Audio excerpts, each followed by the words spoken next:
verden. Mit navn er Claus von Ingebugt, og bag kameraet står sparkedreks Kasper. I dag vil vi lave forsøget hvad er tungest? En ballon fyldt med vand, eller en ballon med luft i? Det vil vi gå op og se. Vi starter med at kaste vandet ud. 1, 2. Så 2 sekunder. 2 sekunder fra det flotte vandballon.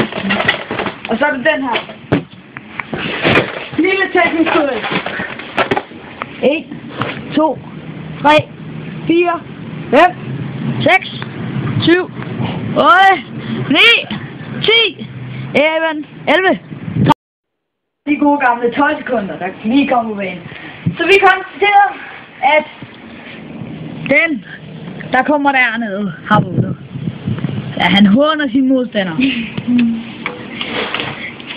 Det var Claus von Ingebugt, og bag kameraet har vi Kasper i sparkedrækken. Selv top 10.